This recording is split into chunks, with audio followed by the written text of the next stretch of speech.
the last session here. This should wrap up in about an hour or so. Noah's Ark. Okay. The flood narrative is included in the histories of cultures around the world. The ark was huge, seaworthy, and large enough for all the animals and possibly seen. But once again, if this is true, humans and dinosaurs lived together before the flood, during the flood, and after the flood. Okay? Certainly, there should be more physical evidence or recorded evidence for this besides the statements made that we've gone through so far. Well, skeletons of 10 modern humans have been excavated about 58 feet down in the Dakota sandstone. The formation in this sandstone is considered to be part of the lower Cretaceous period, supposedly 140 million years old.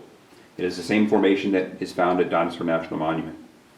The man who uncovered the first bones back in 1971 expressed that there was no tunnels or cracks that would ever be considered to be graves being dug down into the sandstone. It was fully concealed. In fact, he was working a bulldozer, breaking through for making some construction activity when he broke through and started realizing he's moving some bones around that didn't make sense. The bones are partially replaced with malachite and turquoise, thus they picked up the name Malachite Man. Because of the minerals, they showed a color that was actually a little bit green. They appear to have been buried by some catastrophe that would have buried the dinosaurs in the same level. So you've got a humanoid bone structure in the same sandstone formation that has dinosaurs in it. The hammer. Near London, Texas, Max Hand found a rock with wood protruding from it. When the rock was cracked open, he found this octagon-shaped hammer, which was exposed.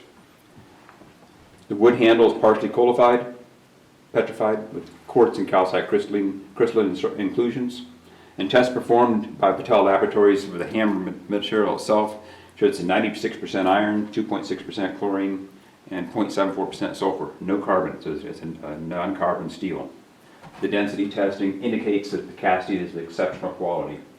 A unique coating was on it that seemed to have inhibited from rusting.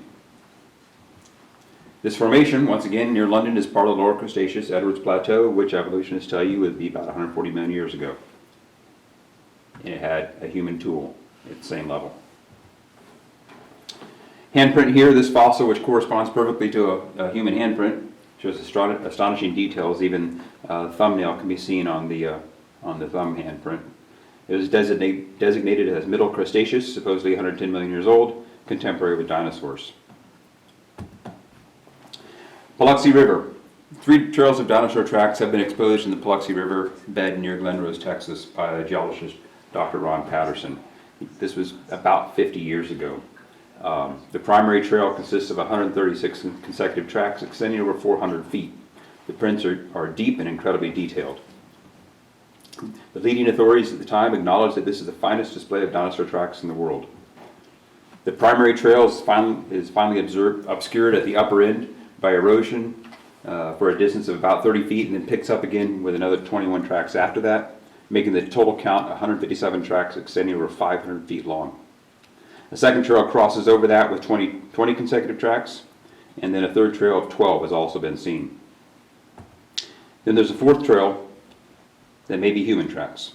Now, I say maybe because amazingly these are very consistent in length. The largest variance from the average is less than 5%, and the sequence is in a sequence of associated dinosaur tracks, the lengths vary by as much as 40%, but these are much more consistent in spacing.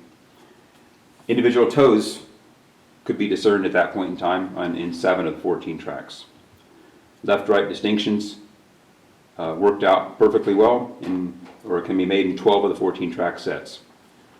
2 of the tracks were just simply oblong shapes because of the way they were formed, but still met the left-right consistency of the foot pattern. The average distance between the tracks was 2.6 feet, indicating a height of about 6'4", assuming consistent dimensionals of a human today.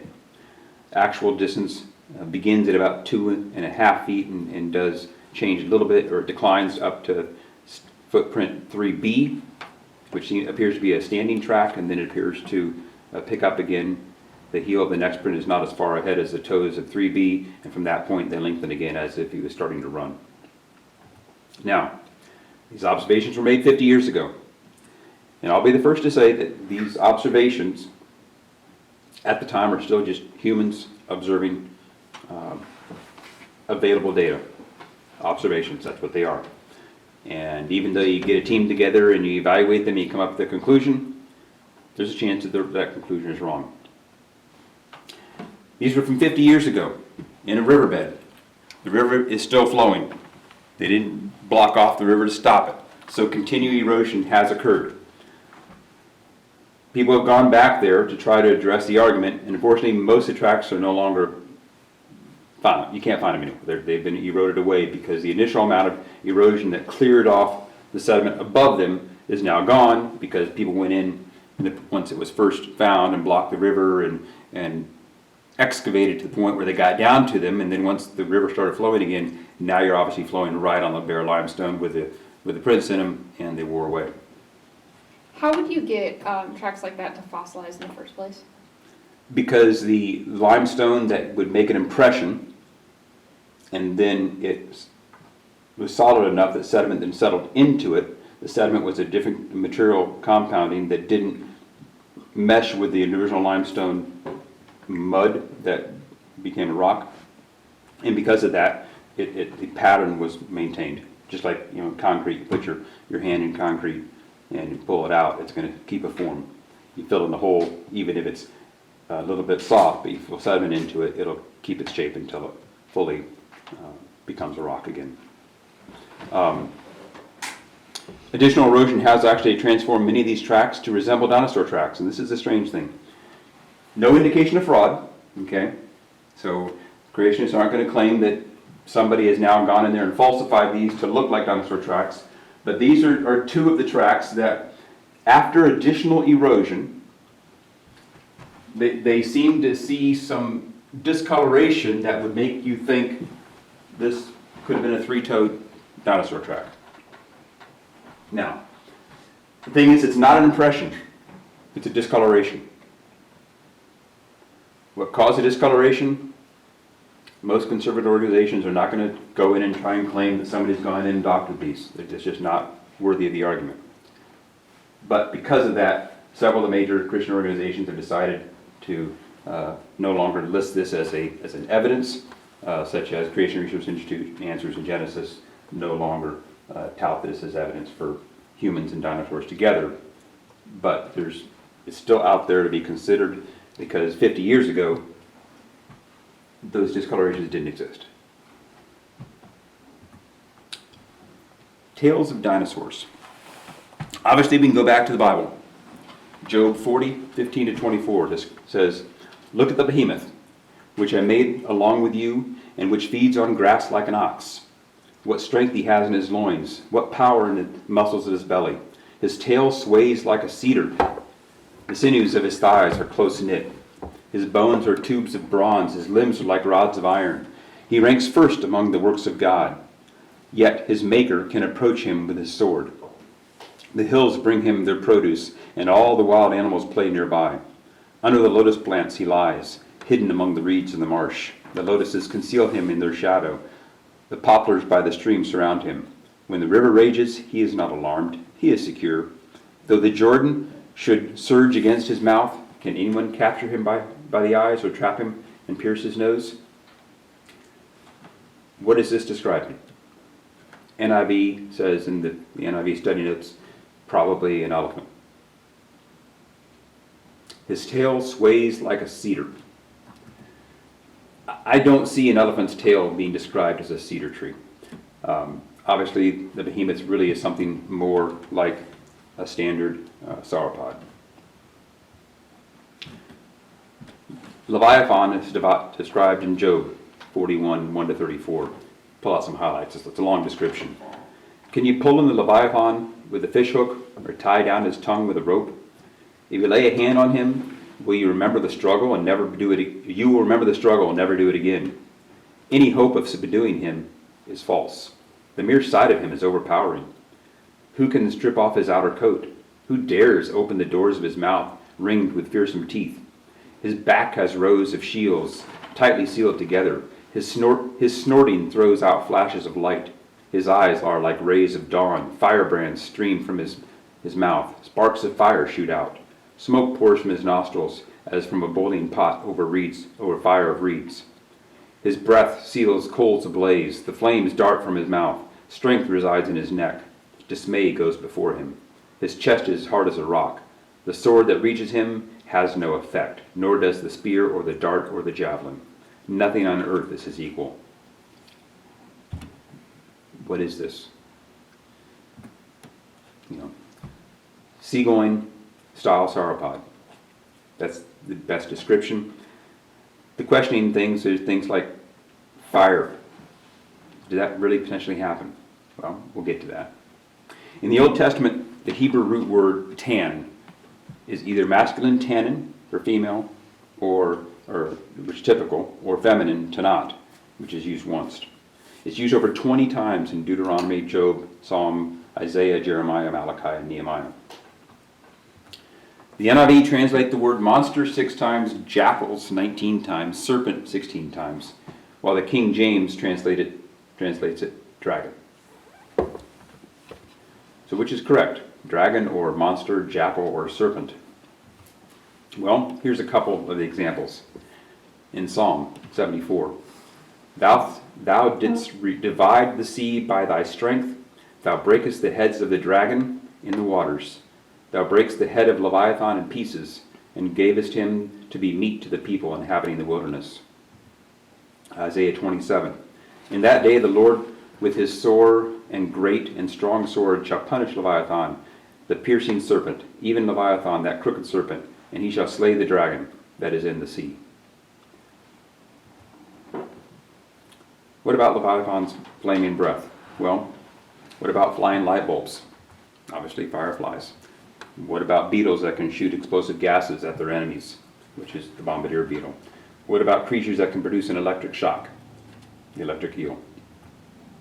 Actually, some dinosaur skulls have been found to have very strange passages in their head and chambers within their head behind the breathing areas. Thus, the potential for a fire-breathing dinosaur is entirely within the realm of possibilities. The fact that you can mix chemicals together to generate an explosion from a beetle, I have no problem doubting that you could have mixed chemicals within nasal passages of an animal and create something that would simulate flame or sparks or smoke. So, what about more recent reports? These are biblical reports. Egyptians knew behemoth by the name Pinu. Actually, I have no idea how you pronounce that. P-IHMW. And Leviathan was known as Lotan to the men of Ugarit. Babylonian and Sumerian literature have similar creatures as well as most cultures around the world. Some of the oldest written accounts are those of the Saxons and the Celts of Europe. Early Britons provide a written account of a monster who devoured King Morbidus, circa 336 BC. We are told in the account, translated by Geoffrey of Monmouth, that the monster gulped down the body of Morbidus as a fish swallows a little one. One record, most likely from the 1800s, describes winged serpents that were actually very beautiful. They lived in a colony in the woods near Penlyn Castle, Glamorgan, Wales. The writer's father and uncle had killed some of them because they were as bad as foxes for the poultry. They were terrors in the farmlands and coverts. Chronicle of 1405 reads, and this is how it translates exactly. Close to the town of Burles, near Sudbury, there was lately appeared, to the great hurt of the countryside, a dragon, vast in body, with a crested head, teeth like a saw, and tail extending to an enormous length. Having slaughtered the shepherd of a flock, it devoured many sheep. Then, after an unsuccessful attempt to kill it, in order to destroy him, all the country people around were summoned. But when the dragon saw that he was again to be assailed with arrows, he fled into a marsh. What did this guy look like? Who really knows?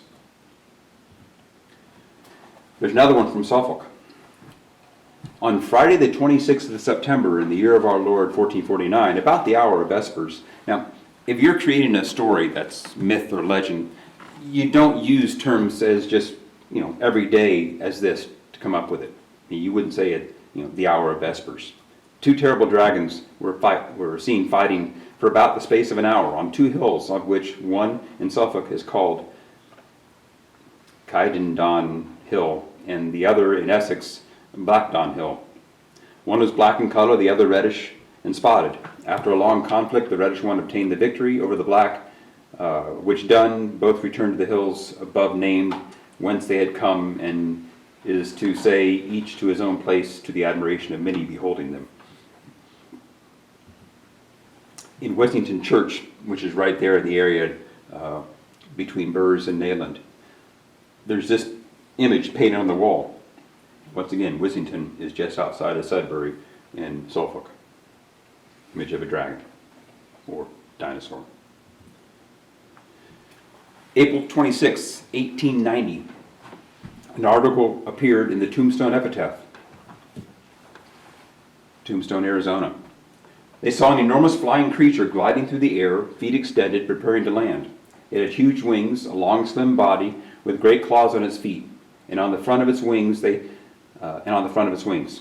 They said it had an 8-foot-long head, was similar to that of an alligator's, with a mouth full of teeth and protruding eyes.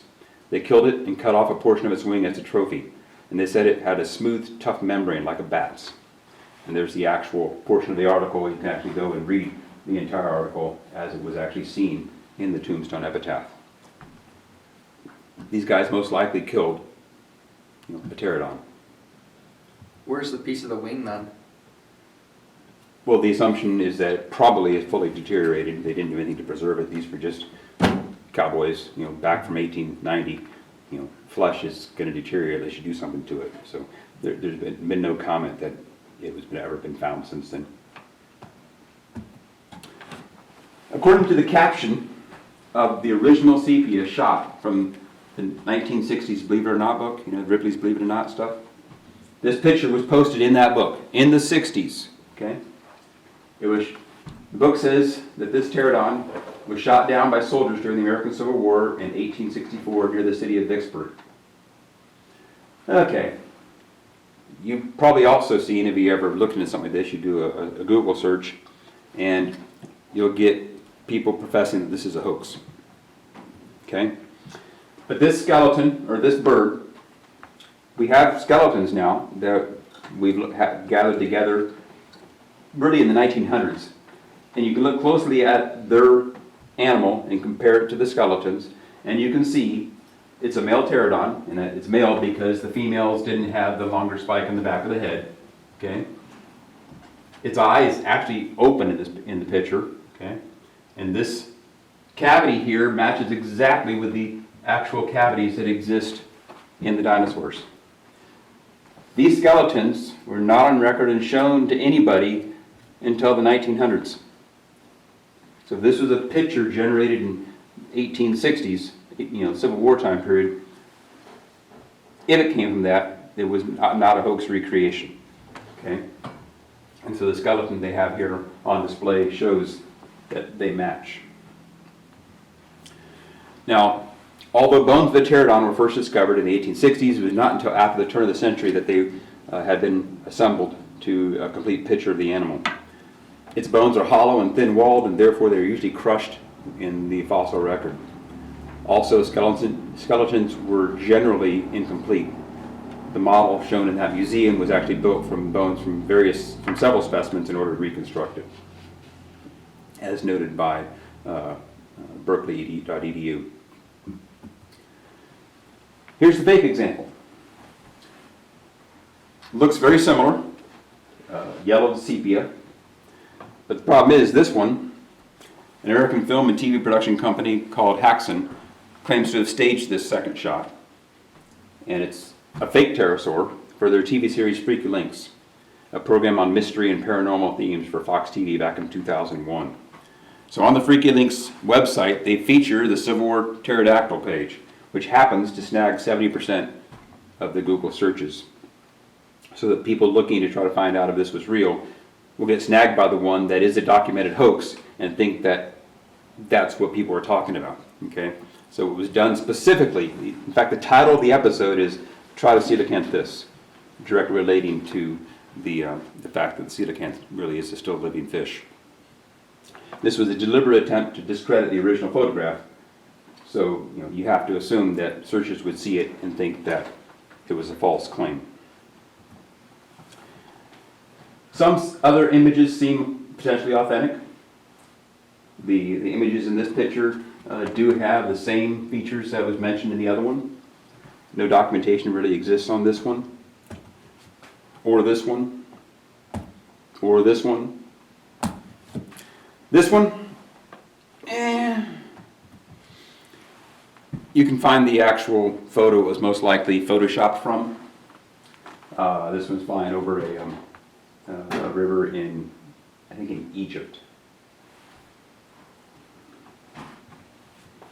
This one, frankly, the animal doesn't look to me quite as authentic. The head looks sort of questionable, okay? But, though it's not as clear as some of the other pictures, this amazing photo of a rather small picture of an anatomically correct pterosaur, a certain type that I'm not going to try to pronounce, or pterodactyl, with its characteristic long tail ending in a diamond shape. That's what he's mentioning here, that the long tail with a diamond shape down here. Held by a short Texan cowboy, just looks a little bit shorter than average. This photo was also published in the 70s, was the Earth visited by aliens. So both of the pictures of the ones that we have documentation on were posted in a book in the 60s and 70s, long before PCs and Photoshop, okay? So it sort of leads credence to that these weren't modified. This particular one, in this posting, fine print, all photos courtesy of the American Museum of Natural History. So obviously, a museum felt it was legit enough to post at that point in time. But there are definitely hoax examples, okay? You got one like this, then realize that you can also find the photo without the dinosaur in it. Okay, so I'll admit, some of them could be hoaxes, but there are some that are, frankly, you put the experts into it, and it looks pretty real to me. Most common recent references are to swamp, lake, and sea living creatures due to the fact that these locations give the animal the best chance to stay alive. There are stories of the Turkish Lake Van monster, the China Lake Tianchi monster, the Mongolia Kansas Lake monster, Thailand's Ogopogo Lake serpent or Naga monster, Lake Champlain monster, of course Loch Ness monster. And these all have been claimed to be seen by hundreds of people over the past 100 years. The Lukola swamp in the Congo and Zaire is the largest swamp in the world. The swamp is relatively the size of the state of Arkansas. Okay, so the chance that an animal could have remained hidden in there is quite understandable. Dennis Field, a former missionary to the far north Queensland Kuka-Yan, that tribe, tells a story that the elders of the tribe told him about a creature they called Yaru. This creature ate one of the women of the tribe, and when asked if he could sketch this creature, the tribal artist, with little formal education, drew this. Okay? A water-bearing sauropod with, he actually drew the woman inside of it. And they were trying to kill it. In 1950, cattlemen on the border between Australia and the Northern Territory and Queensland, Australia, claimed losing stock to a strange beast which left mutilated, half-eaten corpses in its destructive wake. A part Aboriginal tracker also claimed to have seen this same animal they call Barunjer, a 25-foot tall bipedal reptile moving across the scrub near Lagoon Creek on the Gulf Coast back in 1961. And then there's this. This is an actual modern-day photograph of a creature that had never been seen before. You can go to this website and actually see it. It's a living fish, so obviously it's now, considered to just be, just a rare one people never see from the deep oceans. It actually came up pretty high. I mean, this is just, like 10 feet under the surface. A fish with huge teeth, strangely shaped head, No dorsal fin, no pectoral fins, but just the two fins right behind the head and the tail. This thing definitely looks more like a sea dragon than it does a fish, and it's obviously doing alive and well. If anybody had found a fossil of this, they call it a dragon, or they call it a dinosaur, and yet there it is alive. So, it has been named right now a frill shark. Could easily pass, that's a dinosaur. Some parts of Australia's vastness are still little explored. In fact, just a few years back, a wallaby pine was discovered. The tree is known from its fossils in dinosaur age rock. Unlike an animal, a tree can't run and hide, and yet this tree was only found recently.